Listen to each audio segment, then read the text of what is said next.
Magandang araw sa inyong lahat. Ako po si Niji, ang inyong tagapagsalaysay. Masaya naming inihahandog sa inyo ang channel na ito kung saan linggo-linggo kaming mag-a-upload ng true horror stories. Sana magustuhan ninyo.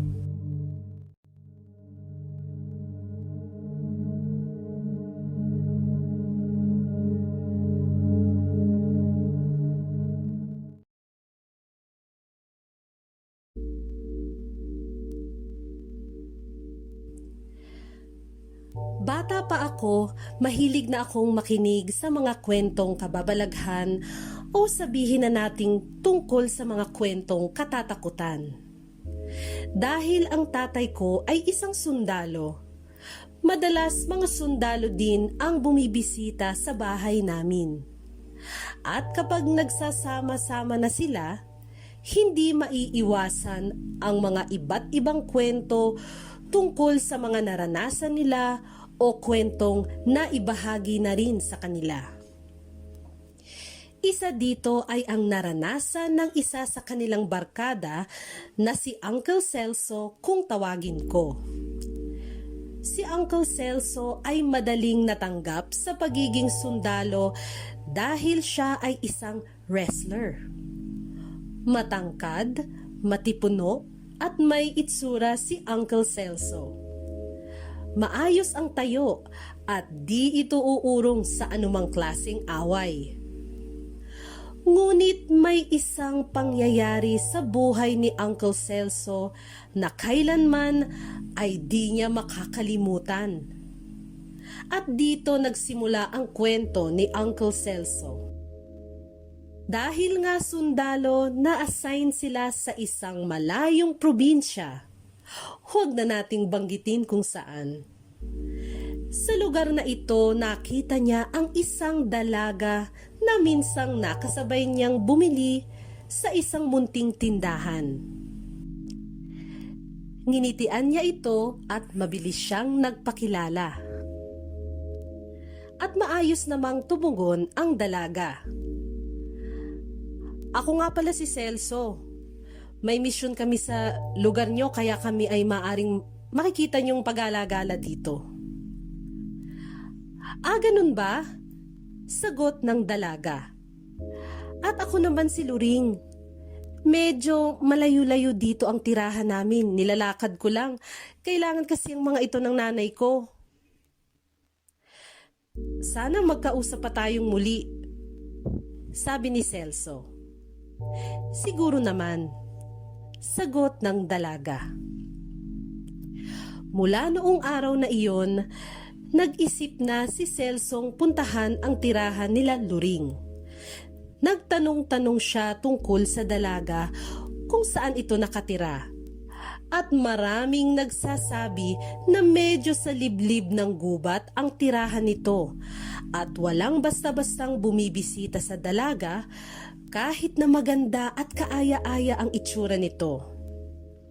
Hindi nasiraan ng loob si Celso.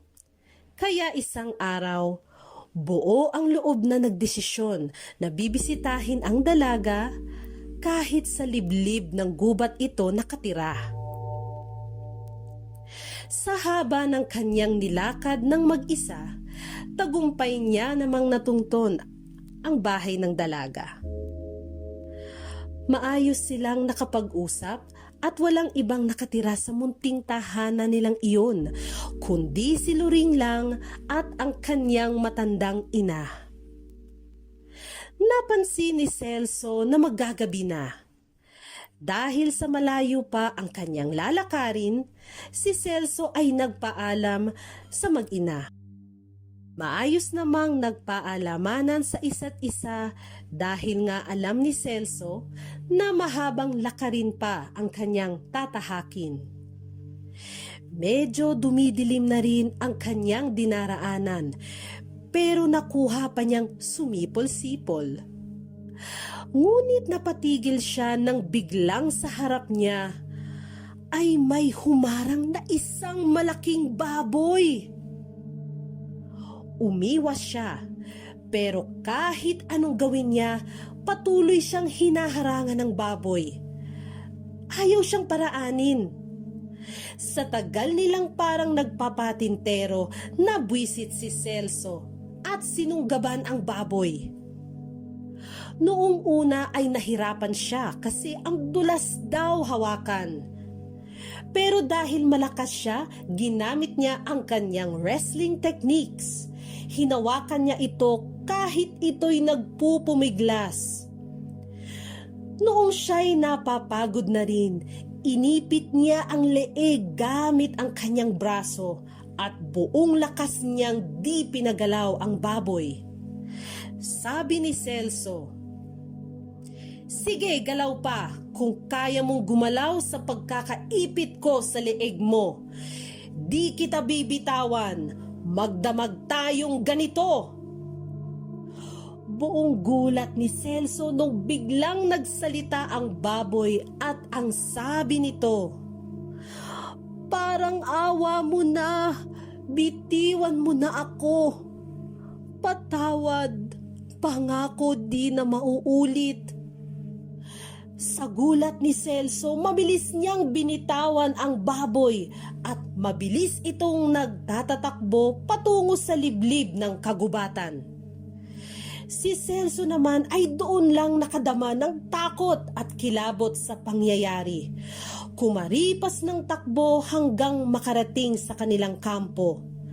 At doon niya kinuwento ang kanyang naranasan. May isa sa kasamahan nila ang sumagot at ang sabi, "Sinasabi na nga ba, tama ang chismis eh. Aswang daw ang nanay ni Luring. Kaya hanggang ngayon walang lumalapit para manligaw sa kanya. Ikaw lang, Celso, ang malakas ang loob na puntahan si Luring."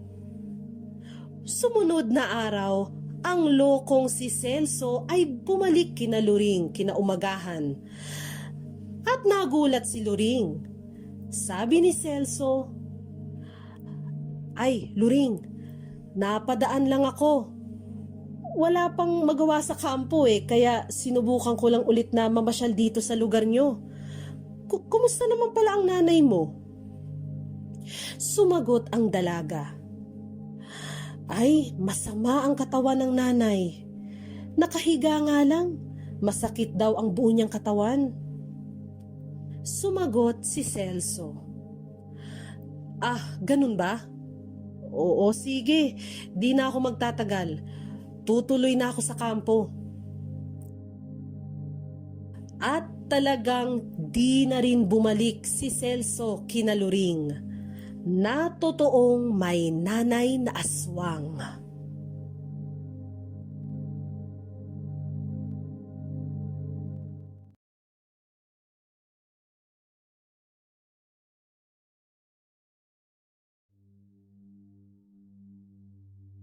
Ang mahirap talaga kapag medyo bago-bago ang school ay kaunti pa ang classroom at facilities na pwede gamitin. Yun ang kaso sa pinasukan ko na college. Dati raw ito na opisina sa Mandaluyong.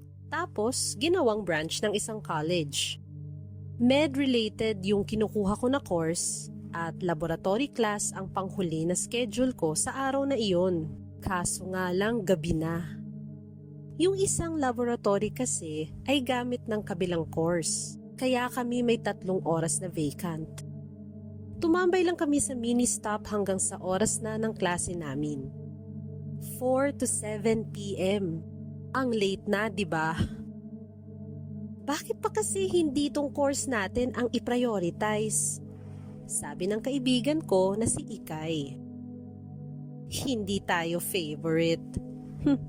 Tawa ko naman. Duwag lang yan si Ikay. Tawa pa ng isa naming katropa na si Paul. Lah, sino kaya itong duwag nagpapasama pa sa lockers? Pang-aasar pa ni Ikay kay Paul. Ang dilim kasi doon. O di duwag ka nga. Napailing na lang ako sa mga kaibigan ko.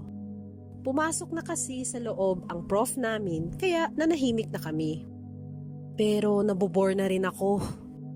Nakakaantok naman kasi talaga. Naisip ko lang ang sinasabi ni Paul. Ang lockers kasi na narentahan namin ay sa may second floor banda. Sa isang hallway yon. Meron din naman classroom sa paligid pero sa isang side ay puro lamang mga lockers. Okay class, see you all on Friday, sabi ng prof namin. Mag-iingat kayo pag uwi ah. Bye ma'am, pagpaalam din namin. Ann, patiklop naman ang lab gown, sabi ni Paul. Nanay mo ko? Asik ko, pero tiniklop ko din naman ang lab gown ng lalaki. Ako na dadala ng libro mo, sunod ka na sa baba. Tawa pa ni Paul. Kinuha na nga nito ang mga libro na ilalagay ko sa lockers. Nauna na sila ni Ikay palabas. Galing, di ba? Ako na nga pinagtiklop, hindi man lang ako inantay. Nang matapos tiklupin ang sinasabing lab gown, ay lumabas na ako at dumiretso sa elevators. Nasa 9th floor kasi itong lab room namin. Dala-dala ang gamit ng kaibigan ko ay natigilan din naman ako nang makita na nandoon pa rin sila sa may mga elevators. Silang dalawa na lang ang nandun. Oh, bakit di pa kayo bumababa? Tanong ko. Nagsiksika na sila lahat sa loob eh. Sagot pa ni Ikay. Biglang sumara ang ilaw. Oy! Napayakap kami ni Ikay sa isa't isa. Matapos ay biglang lumabas si Kuya Eman sa gilid. Ay, natakot ko ba kayo mga bata? Pasensya na. Tawa ni Kuya Eman. Siya ang night guard sa school. Nakakausap din namin ito lalo na kapag nag-aabang ng jeep sa may harap banda. Kuya naman, bakit hindi ka kasi nagsasalita? Natatawa din na sabi ko. Ito pala nagpatay ng ilaw.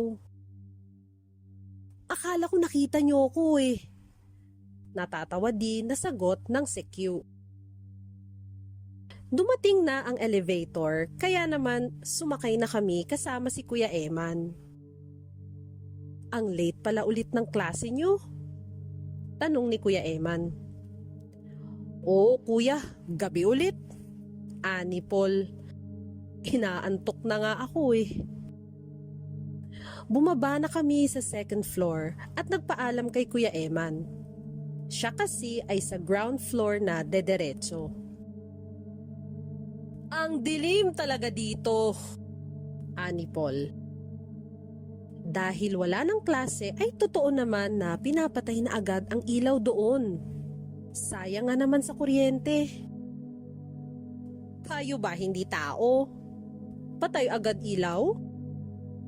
Kunwari ko na pag-aamok. Nauuna sa akin maglakad si Ikay at Paul. May isang maliit na emergency light lang ang nakailaw. Nakapwesto ito sa may kisame sa isang gilid ng hallway malapit doon sa lockers. Doon lang din naman ako nakatingin banda dahil baka madapa ako. Tuloy lang ako sa paglakad habang nag-aasaran sa harap ko si Paul at Ikay nang mapatigil ako. Parang may nakikita kasi ako na gumagalaw doon sa dulo ng lockers. Guys, nakita nyo yon? Hindi pa ako tapos magsalita nang biglang napasigaw ng malakas si Ikay. Para ako na estatwa sa nakita ko. Isang babae ang nasa tabi ng mga lockers at nakangiti pa habang kumakaway-kaway. Ayos lang sana, kaso basag ang ulo nito at tumutulo ang dugo. Naramdaman ko na lang na may humihila sa akin. Si Paul. Tara na! Sabi nito at halos madapa kami sa stairs pababa sa ground floor. Napaupo pa si Ikay sa isang waiting chair doon. Masuka-suka ito sa halong takot at pagod sa pagbaba ng hagdanan. "Huy! Anong nangyayari?" Nag-aalala na tanong ni Kuya Eman nang makita kami. "Kuya! May babae doon sa second floor! Duguan!" sabi ni Paul na hinihingal din. Tiningnan kami ni Kuya Eman. "Alam nyo, imahinasyon nyo lang yan." "Kuya, 3 kami na nakakita," sabi ko pa. "Buti sana kung ako lang." "O tara, akyat tayo, pakita ko sa inyo," sabi pa ni Kuya Eman. Agad na umiling si Paul at saka si Ikay. "Hindi na!" Napabuntong hininga ako. Kahit na ayaw ko, baka guni-guni nga lang namin. Saka kailangan ko pa ilagay yung mga gamit sa locker. "Amin na yung gamit," sabi ko sa 2 ko na kaibigan. "Hala, babalik ka talaga, te?" sabi ni Ikay. Nagkibit balikat ako. Kasama naman si Kuya Eman, saka baka nga pagod lang tayo. Wala nang nagawa ang 2 kong kaibigan dahil sumama na ako kay Kuya Eman paakyat. Tahimik naman. Walang bakas na may babae o kung anuman. "O, di ba? Sabi sa inyo wala naman talaga," ani pa Kuya Eman. Katabi ko siya habang nilalagay ko ang gamit sa locker. Doon lang ako nakatutok. Kinakabahan kasi ako na baka kapag lumingon ako o kung anuman ay makita ko ulit yung babae. Pero hayun, lahat ng gamit ay naipasok ko naman sa loob ng locker namin. "Kuya, tara." Aya ko kay Kuya Eman. Sabay na kami naglakad.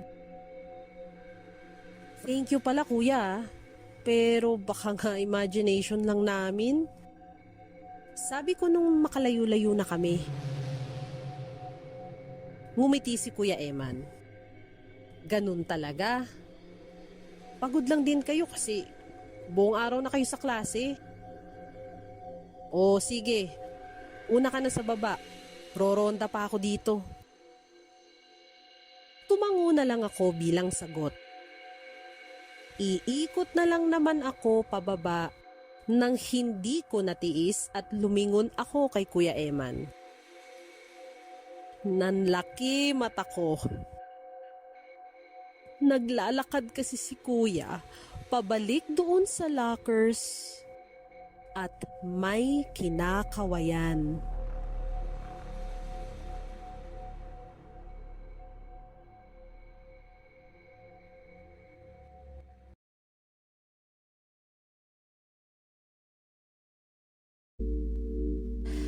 "Hay, salamat, SLEX na."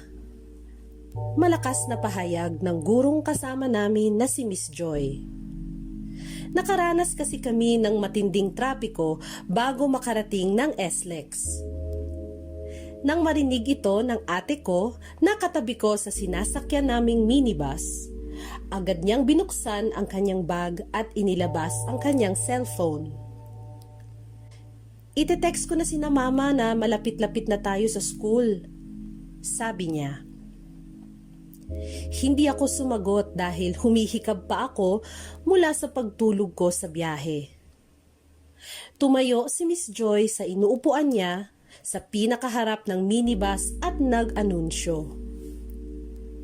"Students, please inform your service or sundo na malapit na tayo sa school.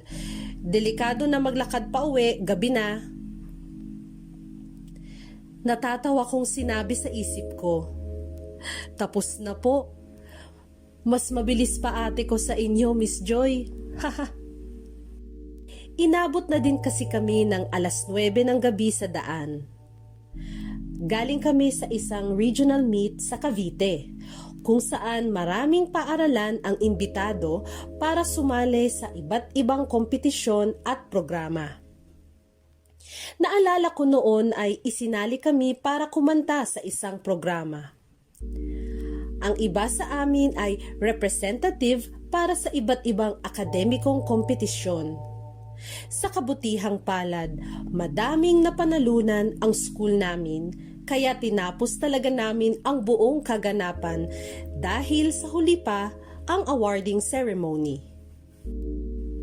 Tumunog ang cellphone ni ate.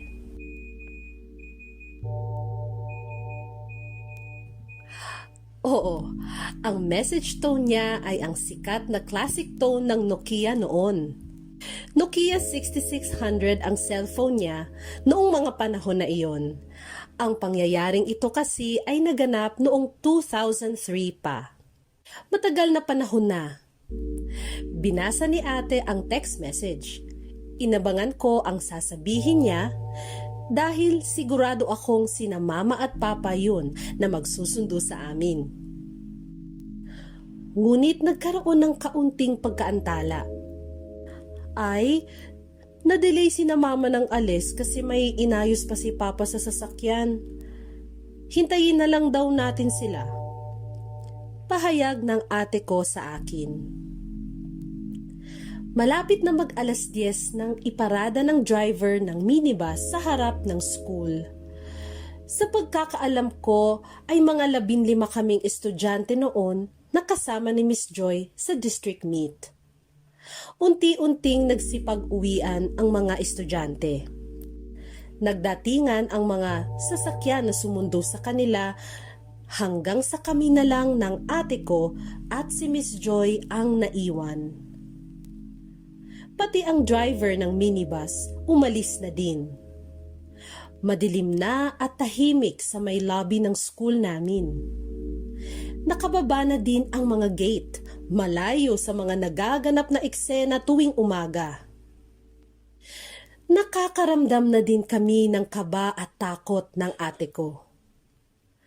Malaki ang pasasalamat namin na nandyan si Miss Joy. Bilang guro at facilitator at matalik na kaibigan ni Mama, buti na lang ay sasabay siya sa amin at idadaan na lang namin siya sa bahay niya.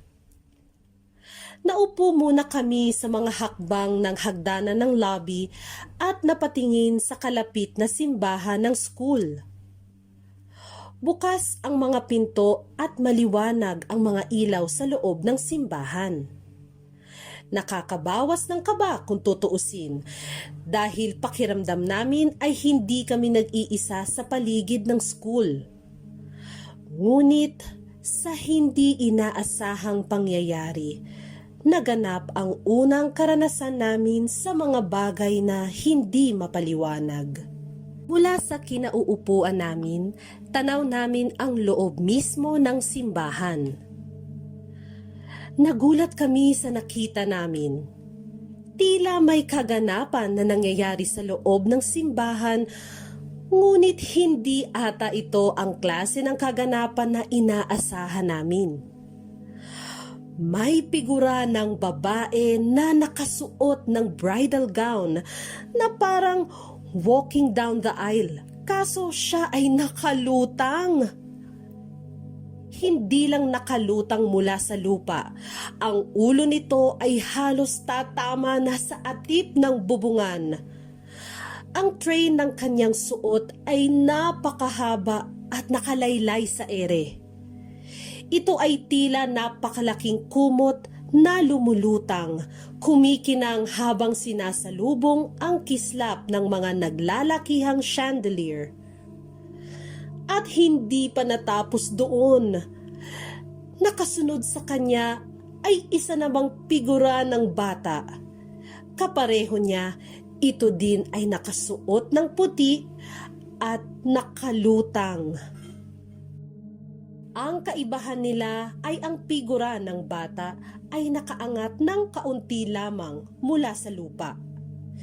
Masasabi namin na ito ay nakalutang dahil mabilis-bilis ang kilos nito pag kinumpara mo sa normal na taong naglalakad. Ang smooth ng kilos niya. Ang galaw ng babae ay mas mabagal ng bahagya kaysa sa bata. Tila nilalasap nito ang pag-walk down the aisle at dahil doon ay nanlamig ang pawis namin sa aming nakita. Nakita mo yun? Nangingilabot kong tinanong sa ate ko. Oo, sagot niya. Napunta ang tingin namin kay Miss Joy na tila hindi ito napansin. Miss, nakikita po ba ninyo yun? Tanong namin habang tinuturo ang malapit na simbahan. Ang alin? Saan? Tanong ni Miss Joy na ngayon lang tumingin sa malapit na simbahan. Napansin namin na napatigil siya.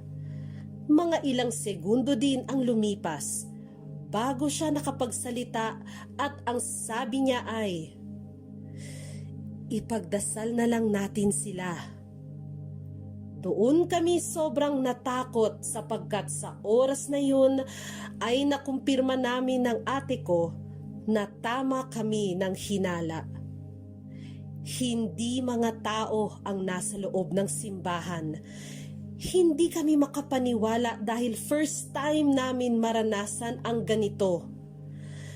Minabuti na lang namin na tumalikod sa simbahan at magdasal. Pinangunahan ni Miss Joy ang pagdarasal. Hawak kamay kami sa pagbigkas ng Our Father, Hail Mary at iba pang dasal na para sa mga kaluluwa. Sa isip ko, buti na lang ay guro sa Christian Values Education or CVE si Miss Joy. Malakas ang paniniwala niya sa Diyos at hindi bakas sa kanya ang takot. Nang matapos ang pagdarasal namin ay nakita na namin sa di kalayuan ang aming sasakyan. Dali-dali kaming sumakay dito at hindi na lumingon. Buti na lang ay salungat sa simbahan ang daan namin pauwi. Nang mahatid namin si Miss Joy sa kanyang tirahan, dumiretso pa kami sa bahay ng isang kaibigan. Kahit pagod na kami, ay pinilit naming makapunta dito dahil imbitado kaming pamilya sa selebrasyon nila na hindi ko na maalala. Buti na lang Biyernes din noon at pwede kaming mapuyat. Buong oras namin doon ay hindi pa rin mawala sa isip namin ng ate ko ang mga nakita namin. Hanggang ngayon, malinaw pa rin sa amin ang bawat eksena. Ang pampalubag loob dito ay pareho kaming nakaranas nito at saktong-sakto ang paglalarawan namin sa mga nakita namin. Kaakibat namin ang isa't isa sa nakakatakot na karanasang ito. Sa huli ay naikwento na din namin ito kina mama at papa. Salamat talaga kay Miss Joy dahil kung hindi sa presensya niya at pagiging kalmado niya sa sitwasyon ay baka kung ano na nangyari sa amin ng ate ko.